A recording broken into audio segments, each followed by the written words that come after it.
Welcome to Washington Today on C-SPAN Radio for Wednesday, September 17, 2025. Federal Reserve announces an interest rate cut of 0.25 percentage point, lowering borrowing costs for the first time since last December.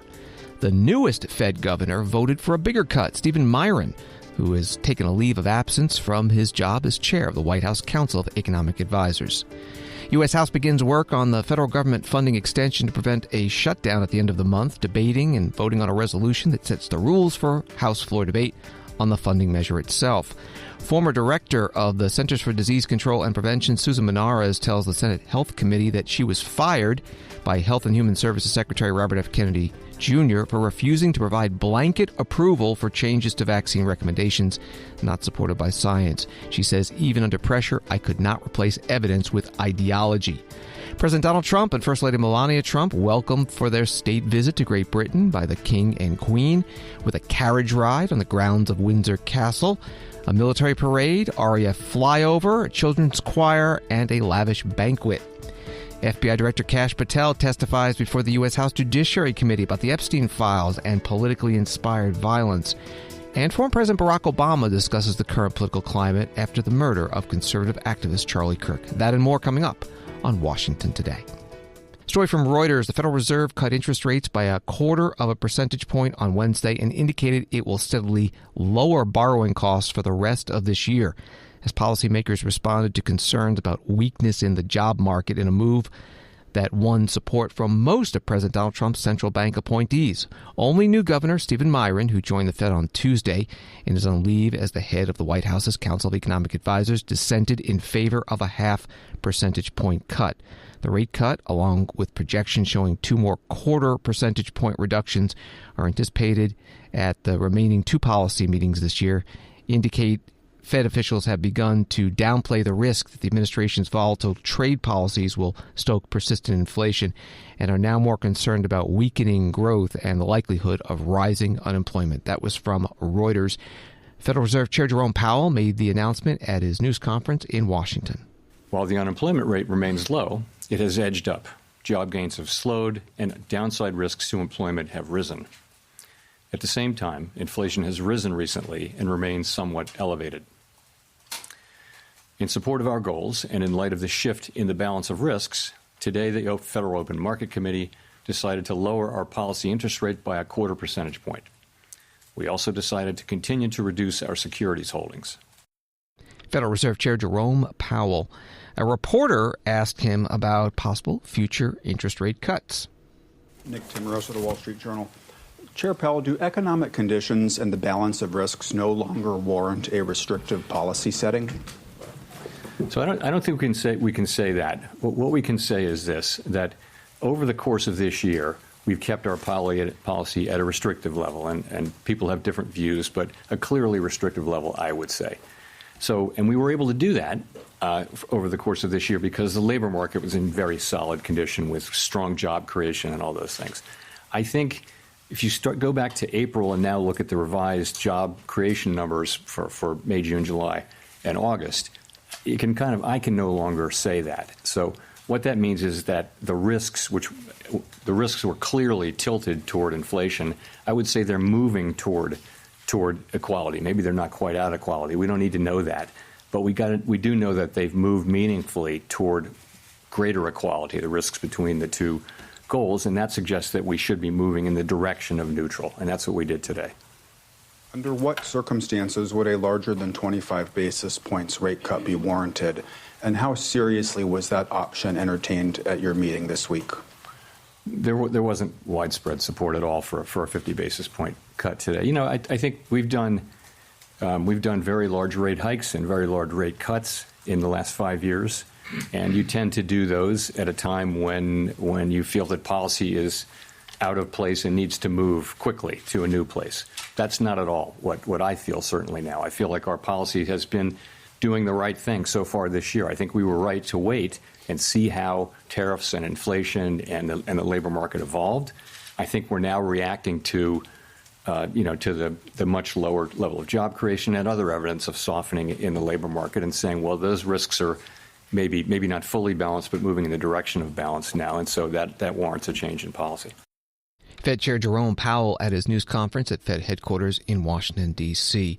It was the newest member of the Federal Reserve Board of Governors, Stephen Miran, just confirmed by the Senate and on a leave of absence as the White House economic advisor, that called for that increased rate cut of 50 basis points. And President Trump has also been calling consistently for further cuts and bigger cuts in the interest rates. Fed Chair Powell was asked today about the role of politics. Hi, Katerina Saraiva with Bloomberg News. I just wanted to follow up on one of your answers just a couple minutes ago. We've often heard you talk about how you and your colleagues, do not think about politics. This does not enter the room. But one of your new colleagues does come from this world, right, where everything is seen through this framework of politics and of what party is being helped, and that person is still employed by the White House. How can markets and the public interpret, some of his speeches, for example, and then some of the forecasts that we see today? I mean, the median for this year was moved because of the introduction of his forecast. I'm talking about the number of rate cuts seen this year. What do you say to markets and the public that are trying to interpret, what you guys are saying? So there's 12 vote, 19 participants of whom 12 vote, as you know, on a rotating basis. So no one voter, can really. The only way for any voter to really move things around is to be incredibly persuasive, and the only way to do that in the context in which we work is to make really strong arguments based on the data and one's understanding of the economy. That's really all that matters, and that's how it's going to work. And I think that is the way the institution, that's in the DNA of the institution. That's not going to change. And then I wanted to ask about a Gallup poll that showed that Americans now have more confidence in the president than the Federal Reserve when it comes to doing what's right for the economy. Why do you think that is, and what's your response? What's your message to the public? Our response is we're going to do everything we can to use our tools to achieve the goals that Congress has given us, and we're not going to get distracted by anything. So I think that's what we're going to do. We're just going to keep doing our jobs. Federal Reserve Chair Jerome Powell at a news conference today in Washington, D.C., announcing a quarter-point cut for interest rates. And Wall Street reaction: Dow up 260 points, NASDAQ down 72, S&P down 6. CBS News writes that Vice President J.D. Vance returned to Michigan Wednesday afternoon with a speech at Hatch Stamping, a precision metal stamping facility in Howell. The topic announced ahead of time was to deliver remarks on President Trump's tax cuts for working families and businesses, and he utilized that point to speak out against undocumented immigrants. Vance also spoke extensively about conservative activist Charlie Kirk, who was fatally shot last week during a public event in Utah. Reporting from CBS News, here's part of Vice President J.D. Vance's speech. We have got to rebuild the American dream, especially for our young people, which is why this big, beautiful bill does so much to bring American manufacturing back to the United States of America. These working families tax cuts, they don't just cut your taxes, though they certainly do. They reward companies for building and investing in the United States of America. Because isn't it nice to have an administration that is fighting for the businesses and the workers that are building right here at home rather than shipping our jobs off to Asia or Mexico?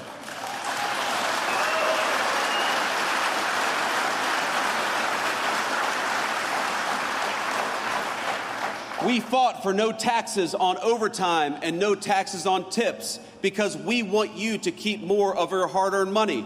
We fought for an increase to the child tax credit because we want to make it easier for young families to bring new life into this world and to raise that new life in security and prosperity and comfort.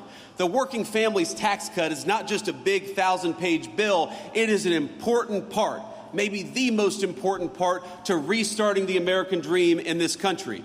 Wouldn't it be nice to have a president, and now we do, who builds in America rather than rewards companies for shipping jobs overseas? Wouldn't it be nice to have an administration that actually gives you more of your hard-earned money rather than taking more of it for hard-earned or for government bureaucrats? Wouldn't it be nice to have an administration that fights for your ability to keep more money in your pocket? Wouldn't it be nice to have an administration that punishes corporations that ship our jobs overseas, but rewards businesses for building right here in the great state of Michigan? That is what we promised to do, and that is what we're doing every single day. Vice President J.D. Vance at a manufacturer in Howell, Michigan. Story from The Hill. The odds of a government shutdown are rising after Democratic leaders on Tuesday swiftly rejected a 91-page stopgap funding proposal unveiled by Speaker Mike Johnson, Republican of Louisiana, and fellow House Republicans because it was put together with little Democratic input and doesn't extend generous health care subsidies under the Affordable Care Act, or ACA. That was from The Hill. The House started the process today by debating the rule, which is a resolution governing floor debate on the funding measure itself. And that funding measure is called a continuing resolution, or CR. Here is Congresswoman Erin Houchin, Republican from Indiana.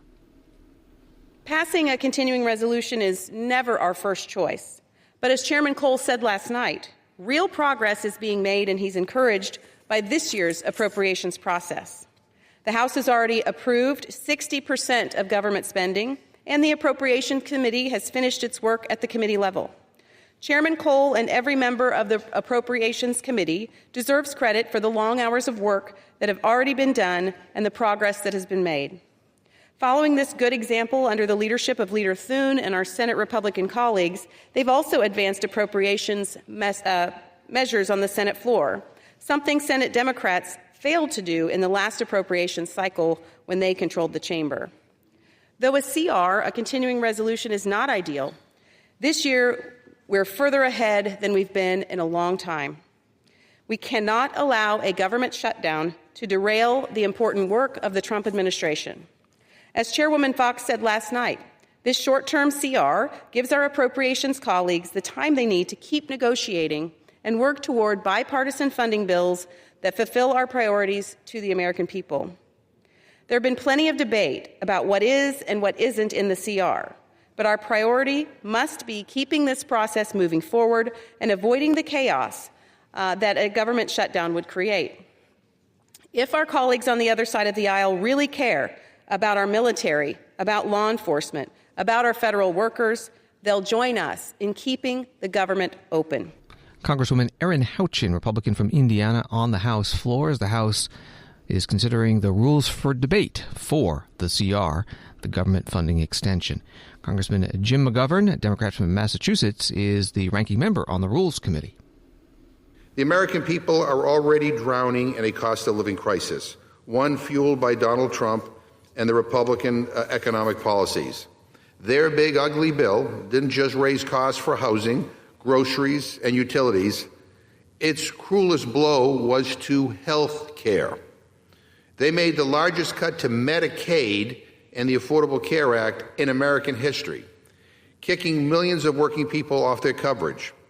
That means hospitals closing, nursing homes shuttering, preventative care denied. Oh, and by the way, families going hungry because food assistance was ripped away too. And while families are trying to stay afloat, while farmers are struggling with tariffs, while regular people suffer, Donald Trump decided to take an axe to medical research. He slashed the NIH, shut down cancer research, stopped clinical trials, torpedoed vaccine programs. I mean, what the hell is wrong with him? What is he thinking? But don't worry about health care. Don't worry about the ACA tax credits. We'll deal with this later. That's what the Speaker said. Kick the can down the road. Well, guess what? We've reached the end of the road. Later is too late. The Congressional Budget Office says that if we don't act now and instead wait until December, an additional 1.5 million people will lose their coverage. That's a lot of people. That's a lot of people, I say to my colleagues. That's people in every single city and town in America.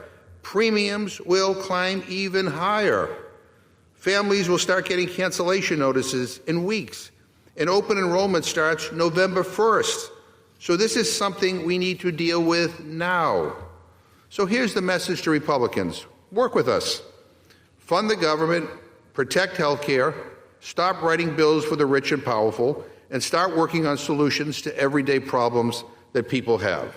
The choice is yours, and I reserve my time. Congressman Jim McGovern, Democrat of Massachusetts, on the House floor. The proposal from the Republicans is a 7-week extension of government funding from the start of the fiscal year, October 1st, through November 21st at current levels.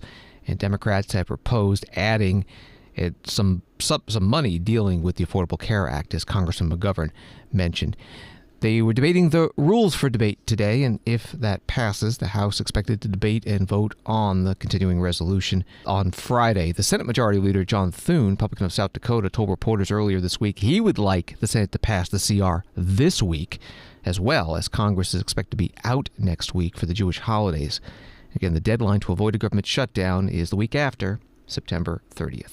This is Washington Today. From Associated Press, America's public health system is headed for a, quote, very dangerous place, with Health and Human Services Secretary Robert F. Kennedy Jr. and his team of anti-vaccine advisors in charge fired Centers for Disease Control and Prevention Chief Susan Monarez warned senators on Wednesday, describing extraordinary turmoil inside the nation's health agencies. Monarez and former CDC Chief Medical Officer Deborah Oury described exchanges in which Kennedy or political advisors rebuffed data supporting the safety and the efficacy of vaccines. Monarez, who was fired just 29 days on the job following disagreements with Kennedy, told senators deadly diseases like polio and whooping cough, long contained, are poised to make a comeback in the U.S.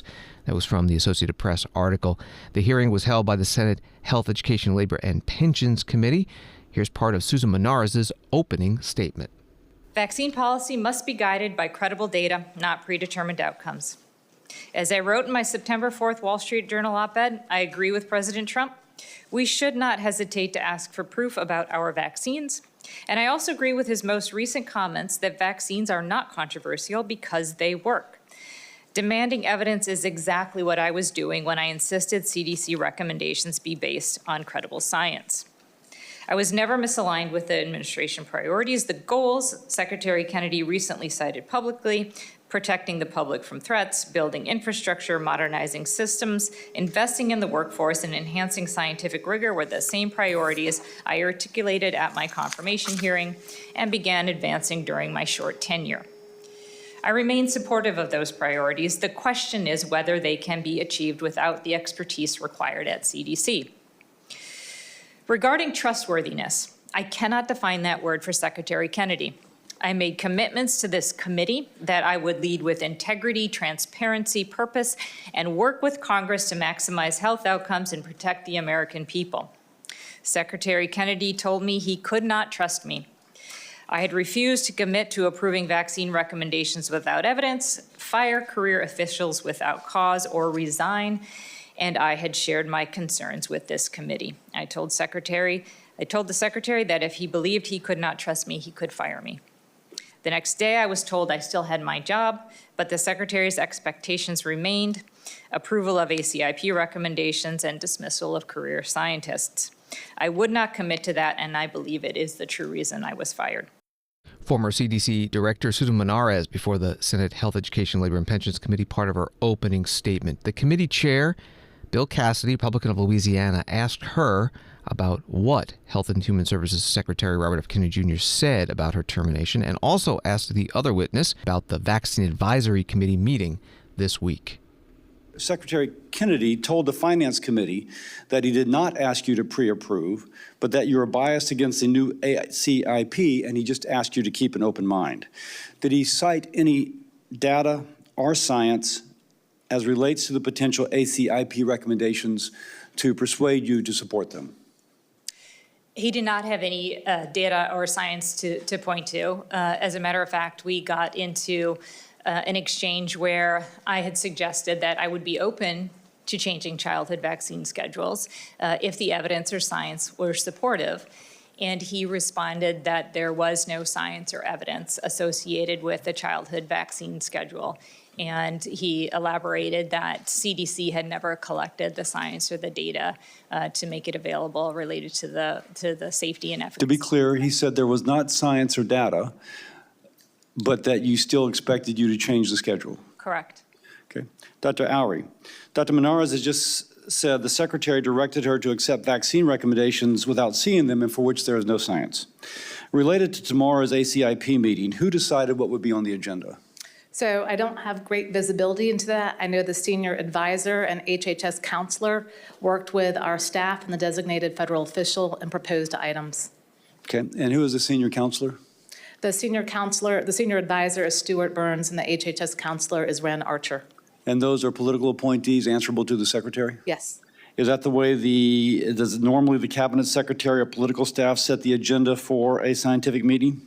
Not for the past decade. I was at CDC. So this is the first time that's been the case? Yes. And in preparing materials for the meeting, were you told to disregard science or to enhance science, or what were you supposed to do? For the last meeting, we had developed. I'm talking about this meeting coming up. So for this meeting, we didn't have work groups other than one for COVID. So CDC scientists were being asked by ACIP to develop questions and recommendations. I did suggest additional questions that the hepatitis B work group look at so that they could look at differences in age groups. The senior advisor was concerned that could bias moving away from a birth dose. I asked how asking questions and providing data could do bias if we didn't have the answers yet. Biased against moving away from, you're suggesting that they wanted to move away from the birth dose, but they were afraid that your data would say that they should retain it? Correct.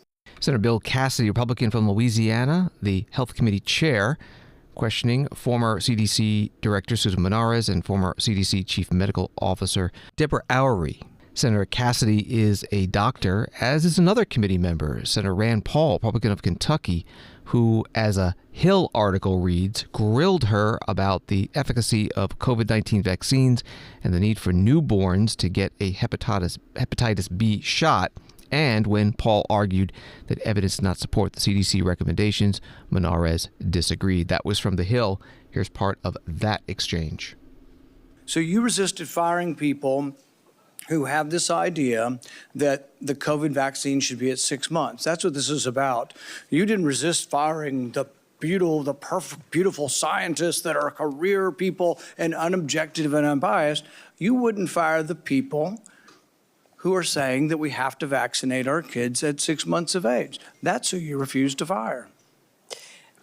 So that assertion is not commensurate with the experience that I had with the individuals who are identified to be fired. Did any of the people you refused to fire, did any of the people you refused to answer the question? Did any of the people you refused to fire believe that we should change the vaccine schedule and no longer force 6-month-old kids to take it? Every one of them was adamant we should keep it at 6 months. Everybody's alarmed, we're going to change the childhood routine. Well, we should. There is no medical reason. What is the medical reason to give a hepatitis B vaccine to a newborn whose mom has no hepatitis? So none of the discussion points that you just brought up were ever... That's changing the childhood schedule. Will you allow her to answer the question? Regular order, regular order. You have your time, Bernie. I got mine. Look, this is the debate over changing the childhood schedule. The hepatitis B vaccine on the schedule is given to newborns. What is the medical, scientific reason and proof for giving a newborn a hepatitis B vaccine if the mom is hep B negative? I want to go back to the assertion associated. What is the medical reason for giving a hepatitis B vaccine to a newborn? See, everybody's like blithely going along. We can't change the childhood. You're somehow terrible if you want to change the childhood. We should be discussing what is the childhood vaccine schedule, and the burden should be on you. You want to make all the kids take this? The burden is upon you and the people you wouldn't fire to prove to us that we need to give our 6-month-old a COVID vaccine and that we need to give our 1-day-old a hepatitis B vaccine. That's what the debate ought to be about, not whether all vaccines are good or whether we live in Alice in Wonderland. I actually agree with you, and I was open to the science. I just would not pre-commit to approving all the ACIP recommendations without the science. Untrue. Senator Rand Paul, Republican of Kentucky, questioning former CDC Director Dr. Susan Monarez at today's Health, Education, Labor, and Pensions Committee hearing. Health and Human Services Secretary Robert F. Kennedy Jr. posted the video of the exchange you just heard and added, "Thank you, Senator Rand Paul." And at one point in the hearing, Senator Mark Wayne Mullen, Republican of Oklahoma, said that the meeting between Former CDC Director Susan Monarez and Secretary Kennedy was recorded. Senator Mullen later told reporters he was mistaken and does not know of any recording of a meeting. New York Times reporting today that 4 Democratic-controlled Western states on Wednesday issued their own recommendations on who should get 3 common seasonal vaccines, a sharp rejection of efforts by Health Secretary Robert F. Kennedy Jr. to upend vaccine policy at the federal level. The so-called West Coast Health Alliance, which includes health officials in California, Oregon, Washington, and Hawaii, recommended that every resident 6 months and older receive the flu vaccine this fall. They also recommended that broad swaths of the population receive a COVID-19 shot, including pregnant women and all children from 6 months to 2 years old, and that RSV vaccines be given to infants under 8 months and adults over 75, as well as to others with certain risk factors. Reporting from the New York Times. This is Washington Today. Associated Press, writing from England, President Donald Trump relished the glow of a British royal spectacle Wednesday. Greeted at Windsor Castle on his state visit by King Charles III, military honor guards, and mounted troops before paying a private tribute to Queen Elizabeth II's tomb. A gigantic royal standard, the flag used for official celebration days, flew from the Royal Tower for the occasion. Reporting from AP. Some of the other activities today: musical performance from a chapel choir, tour of the Royal Collection, display of artifacts of U.S.-British relations, military parade ceremony called the Beating Retreat, flyover by the Red Arrows, a Royal Air Force acrobatic display team, exchange of gifts among the King, President, Queen Camilla, and the First Lady, and a lavish white tie banquet in St. George's Hall in Windsor Castle. And both King Charles and President Trump made remarks. First, the King. The successes of the British Redcoats and of George Washington's Continental Army today stand shoulder to shoulder, brothers and sisters in arms, protecting the freedoms we both cherish. Our countries are working together in support of crucial diplomatic efforts, not least of which, Mr. President, is your own personal commitment to finding solutions to some of the world's most intractable conflicts in order to secure peace. In striving for a better world, we also have a precious opportunity to safeguard and to restore the wonders and beauty of nature for the generations who follow us. We share the ambition and determination to preserve our majestic lands and waters, above all, to ensure that we have clean water, clean air, and clean food. Our legacy for the next 250 years and beyond is to ensure that our children, grandchildren, and those who come after them can experience the awe and magnificence of the natural treasures found in the countryside, on the coasts, in the seas, and in the national parks established by your predecessors and mine. Mr. President, Mrs. Trump, the bond between our two nations is indeed a remarkable one. Forged in the fire of conflict, it has been fortified through our shared endeavors and burnished by the deep affection between our people. Tested time and again, it has borne the weight of our common purpose and raised our ambition for a better world. King Charles III speaking at the banquet in honor of President Donald Trump and First Lady Melania Trump making their second state visit to Great Britain. President Trump also spoke. The British gave the world the Magna Carta, the modern parliament, and Francis Bacon's scientific method. They gave us the works of Locke, Hobbes, Smith, and Burke, Newton, and Blackstone. The legal, intellectual, cultural, and political traditions of this kingdom have been among the highest achievements of mankind. There's really never been anything like it. The British Empire laid the foundations of law, liberty, free speech, and individual rights virtually everywhere the Union Jack has ever flown. including a place called America. You know that place very well, don't you? His Majesty spoke eloquently about the bond which inspired Sir Winston Churchill, and the bust is in the Oval Office right now, the beautiful bust of Winston Churchill, to coin the phrase special relationship. But seen from American eyes, the word special does not begin to do it justice. We're joined by history and fate, and by love and language, and by transcendent ties of culture, tradition, ancestry, and destiny. We're like two notes in one chord, or two verses of the same poem, each beautiful on its own, but really meant to be played together. The bond of kinship and identity between America and the United Kingdom is priceless and eternal. It's irreplaceable and unbreakable, and we are, as a country, as you know, doing unbelievably well. We had a very sick country 1 year ago, and today, I believe we're the hottest country anywhere in the world. In fact, nobody's even questioning it, but we owe so much of that to you and the footing that you gave us when we started. Together, we've done more good for humanity than any two countries in all of history. Together, we must defend the exceptional heritage that makes us who we are, and we must continue to stand for the values and the people of the English-speaking world, and we do indeed stand for that. President Donald Trump addressing the white tie banquet held in his honor as he and First Lady Melania Trump make their state visit to the United Kingdom. As part of this banquet, there's a special cocktail that's been created called the Transatlantic Whiskey Sour, consisting of Johnny Walker Black, marmalade, pecan foam, and garnished with a toasted marshmallow set in a star-shaped biscuit, quote, evoking the warmth of a fireside s'more. Associated Press writing that most state visits are in London, home to Buckingham Palace and the broad flag-lined boulevard known as the Mall.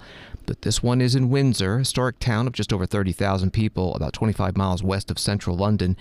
They write that makes it easier to control protests and protect President Trump at a time of increased international tensions, especially after the fatal shooting of Trump ally Charlie Kirk last week in Utah. That did not stop thousands of demonstrators who marched through central London on Wednesday to protest Trump's visit, reporting from AP. And President Trump will be meeting with the British Prime Minister Keir Starmer on Thursday to talk policy. Washington Today continues in a moment. Coming up live Thursday at 10 a.m. Eastern Time on C-SPAN Radio. Washington, D.C. officials, including Mayor Muriel Bowser and Attorney General Brian Schwalb, testify before the House Oversight and Government Reform Committee on crime and safety in D.C. Again, that's live at 10 a.m. Eastern Time here on C-SPAN Radio. To find all of C-SPAN Radio's schedule information, visit our website at cspan.org or follow us on X at C-SPAN Radio.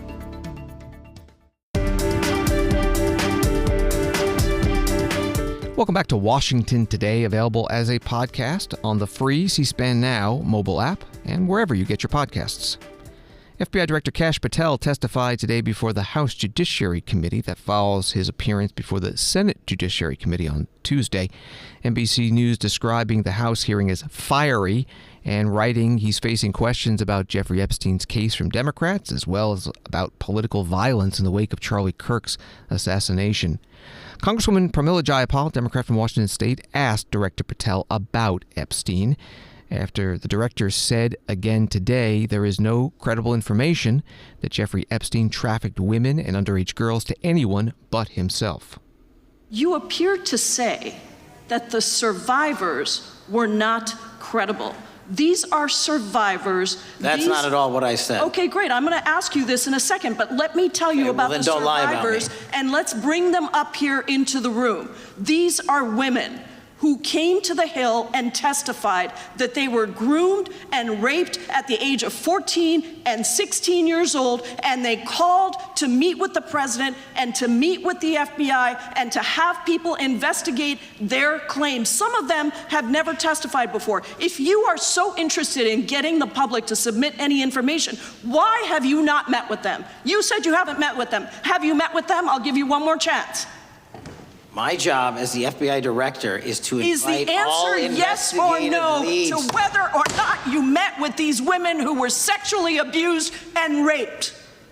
Any insinuation by you or any people on your side that I am not manhunting child predators and sex traffickers, just look at the stats. And you talk about cover-ups, man. Mr. Chairman, you talk about cover-ups. And I will take as much time as Where I want. were you during the Instruct Obama and witness, Biden Mr. administrations Chairman. when these so-called cover-ups were going on? Why didn't anyone in those administrations talk to any of these purported witnesses? I have some regular order, Mr. every single person to provide credible information. Time belongs to the gentlelady from Washington. And I'm going to take another When you couple accuse of the minutes. witness of something, he's allowed to respond. That's how it works. You say Listen, something, he didn't even, excuse me, Mr. Chairman, you have always been fair, but this is not fair. And you will get no, this is my time, and he said that the witnesses were not credible. Seconds of time. I'm going to get an additional minute of time because that's how much time he took. You won't get a minute. You'll get some seconds. What we think is under 5 minutes. You don't get to demand how much time you get. That's not how it works. Mr. Patel,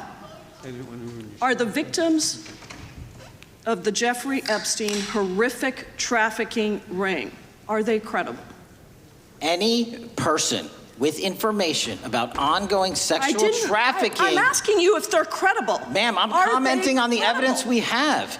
We have routinely asked for people to come forward with more evidence, and we will look at it. And the evidence that we have was the same evidence that the Biden and Obama Justice Departments had. And they determined, not me, they determined that that information was not credible. Chairman, he's not letting me even ask my questions. You ask the questions, he gives an answer. You may not like what he says, but that doesn't mean you get to interrupt him. He's not answering my question. Mr. Chairman, could we restore the gentlelady 45 seconds so she can complete her question? We'll give her additional 30 seconds, which is what I said earlier. I'm going to keep taking my time because you'll take the time that you get. You are not answering the question. The question is, you just don't like the answer. Are these women credible? It's a yes or no answer. I have answered the question. Well, what is the answer? I'm telling you, I'm the only FBI director that has welcomed new information in this case. This administration is the only one that has welcomed any new information in this case. Is there a yes or no to present new credible information? Present new information. Are the victims credible or not? I'll tell you what happened in the last Trump administration. Are they credible or not? You can't Victims even say. credibly came forward, and you know what happened? President Trump authorized the indictments of Jeffrey Epstein. Called not them Biden, a hoax. not Obama. President Trump no one else. called the entire thing a Democratic hoax. Congresswoman Pramila Jayapal, Democrat from Washington State, questioning FBI Director Kash Patel at today's Judiciary Committee hearing. Politico writes that the committee rejected a request from Democrats to vote on whether to subpoena the CEOs of 4 major banks, a bid intended to investigate the institution's connections to convicted sex offender Jeffrey Epstein. The effort failed in a nearly party-line vote to table or kill the Democratic request to issue the subpoenas to Jamie Dimon of J.P. Morgan Chase, Brian Moynihan of Bank of America, Christian Suing of Deutsche Bank, and Robin Vince of BNY. The request centered around $1.5 billion worth of suspicious transactions that the banks had reported to authorities. Only Congressman Thomas Massie, who is leading the charge to force a floor vote to compel the Justice Department to release further materials in the Epstein case, joined Democrats in objecting to the motion to squash the subpoena attempt. That was from Politico. USA Today writing that students are returning to class at Utah Valley University 1 week after conservative activist Charlie Kirk was assassinated on campus. As new information trickles out about the murder, suspect and FBI Director Kash Patel face more questions about the case on Capitol Hill. Kirk, a close ally of the Trump administration and co-founder of Turning Point USA, was fatally shot on Wednesday, September 10th, while speaking to a crowd of thousands at Utah Valley University in Orem, Utah. The campus was closed for several days before reopening to faculty, staff, and students in phases this week. That was from USA Today.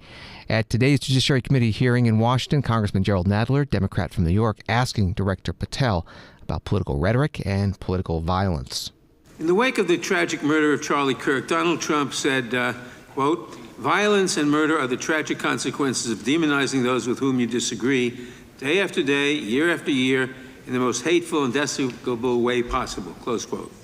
I would note for the record that Donald Trump has famously demonized practically every person he has ever disagreed with, and therefore, using his own logic, he has put their lives at risk.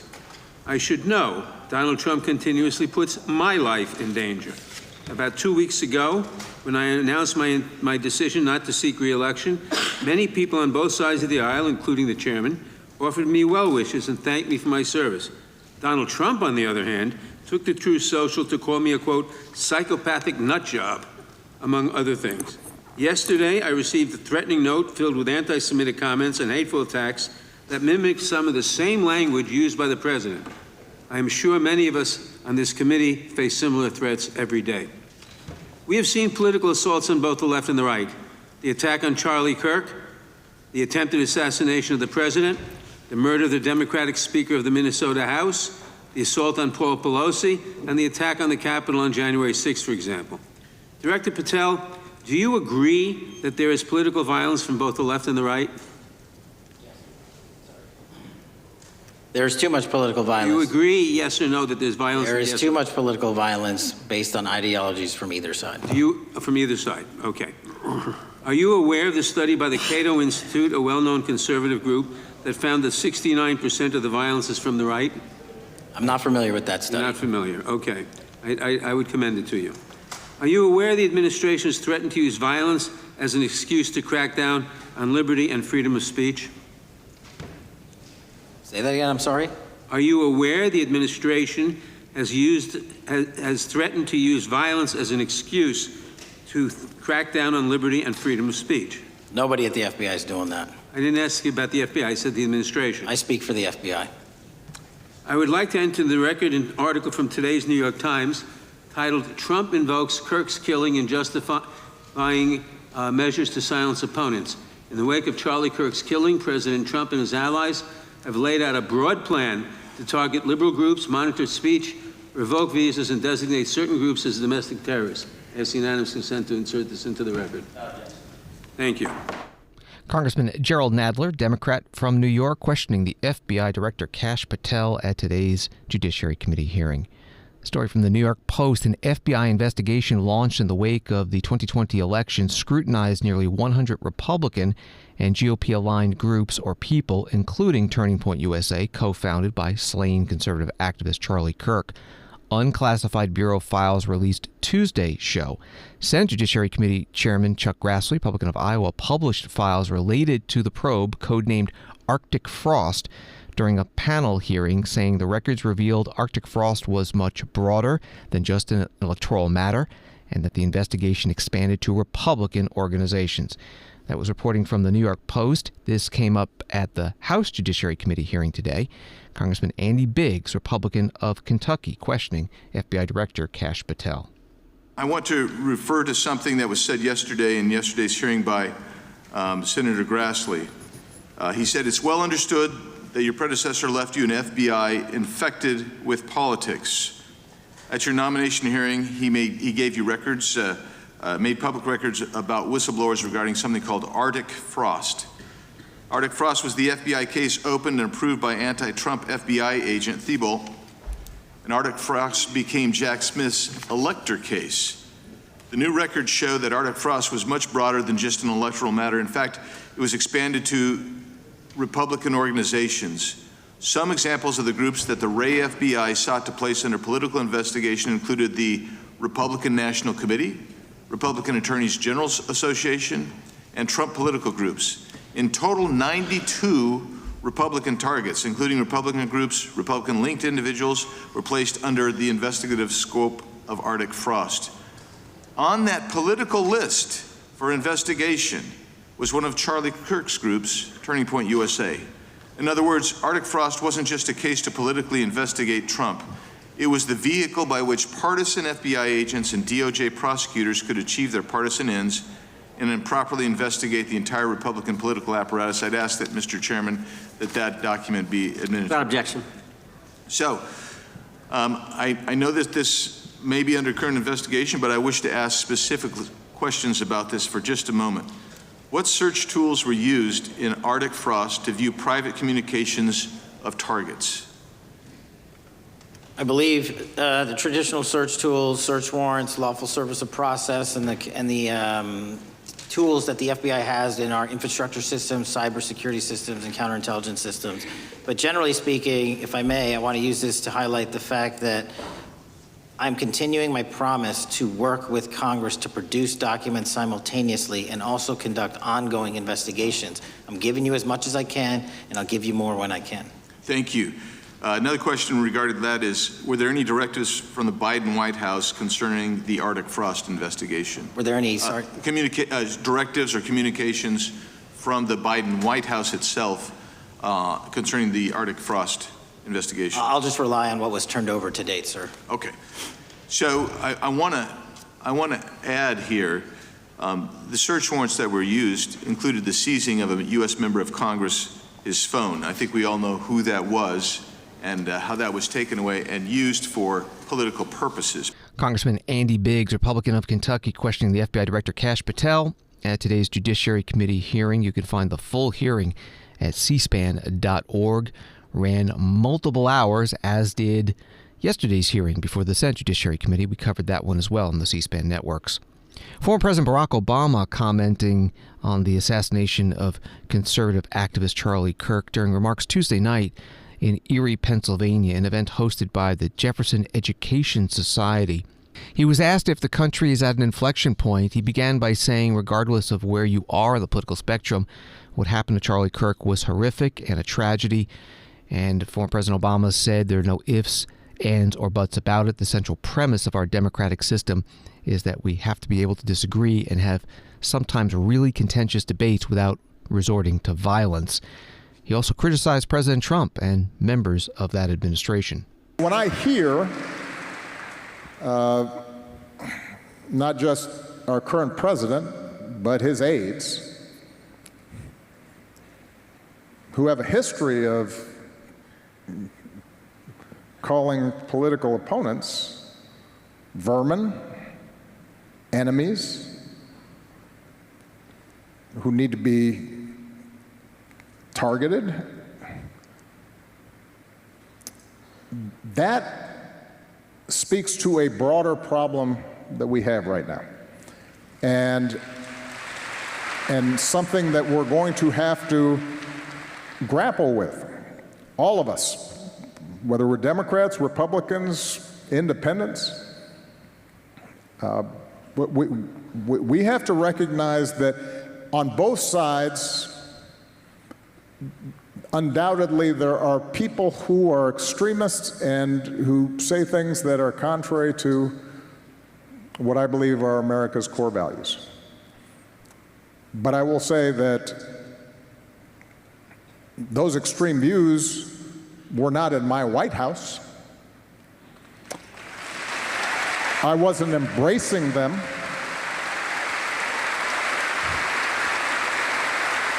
I wasn't empowering them. I wasn't putting the weight of the United States government behind extremist views. And that is when we have the weight of the United States government behind extremist views, we've got a problem. And so your original question is, are we at an inflection point? We're at an inflection point in the sense that we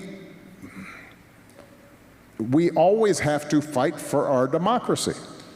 And we have to fight for those values that have made this country the envy of the world. And I often say democracy is not self-executing. It depends on us as citizens, regardless of our political affiliations, to stand up for certain core values, because otherwise we may not have them. Former President Barack Obama Tuesday night in Erie, Pennsylvania, an event hosted by the Jefferson Education Society. Washington Post writing about that interview. In an emailed statement, White House spokeswoman Abigail Jackson said the former president was behind America's modern political divisions. She wrote, Obama used every opportunity to sow division and pit Americans against each other. His division has inspired generations of Democrats to slander their opponents. If he cares about unity in America, he would tell his own party to stop their destructive behavior. Today is Constitution Day and Citizenship Day, celebrating the signing of the U.S. Constitution on September 17th, 1787, by the delegates to the Constitutional Convention in Philadelphia, and also celebrating those who have become U.S. citizens throughout the years. C-SPAN interviewed Constitution Center President and CEO Jeffrey Rosen this morning and asked him about the framers' views on political violence. We have had political violence in the past, and we do today. Is there, what were the founders thinking about that and any safeguards against it within the Constitution? That's such a crucial question. And indeed, it was acts of political violence that inspired the Constitutional Convention itself. Think of Shays' Rebellion in western Massachusetts in 1786. And continuing into the following year, there are mobs of debtors who can't pay their debts because of inflation after the war. Some of them are veterans. Daniel Shays is a very dashing former Revolutionary War veteran who has to sell a sword that the Marquis of Lafayette gave him in order to pay his debts. And they mob the state courthouses because they want to shut down the bankruptcy courts. And they also attack the federal armory, which is where most of the weapons in New England are kept. And James Madison and the other founders worry that this explosion of mob violence is going to lead to the undermining of the rule of law and property rights. And Madison says in all large assemblies of any character composed, passion never fails to wrest the scepter from reason. Even if every Athenian had been Socrates, Athens would still have been a mob. So a central goal of the Constitutional Convention is to prevent violent mobs from mobilizing, to slow down deliberation, to ensure that we rule by reason rather than passion. And that's why we have the structure that we have, separation of powers. We, the people, have the power, but we parcel it out to the president, to Congress, and the judiciary. And there's a division of power between the federal government and the states so that passionate mobs can't undermine the rule of law and claim that they alone know the truth.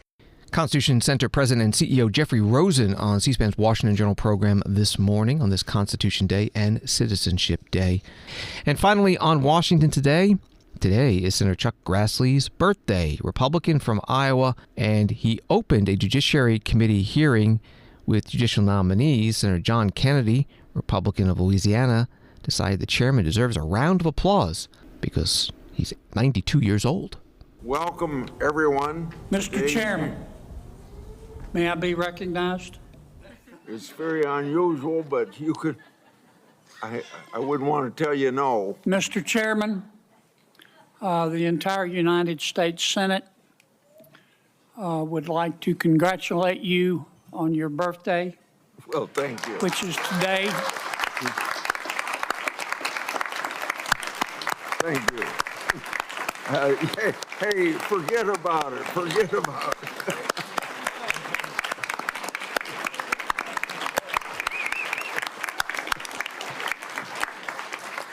And folks, you haven't lived until you see Senator Grassley's birthday cake with all the candles lit. It looks like a prairie fire. So happy birthday, Mr. Chairman. Thank you, Senator Kennedy. Now, maybe we can get down to work. Senator Chuck Grassley, Republican of Iowa, chairing the Judiciary Committee today. And you heard from Senator John Kennedy, Republican from Louisiana, recognizing the birthday. Senator Grassley is only the fourth member of the House or Senate to reach 92 years of age while in office. He's been in the Senate for 44 years. He told the Iowa Capitol Dispatch in August, when asked if he'll run again in 2028 for another 6-year term, asked me the question in a couple of years, he said, saying he would consider the same factors he has through several re-elections, and that is family considerations and whether or not I can do the job. Thanks for listening to Washington Today. Sign up for C-SPAN's evening newsletter Word for Word and get the stories making headlines in Washington sent to your inbox every day. Subscribe at cspan.org/connect. Have a good night.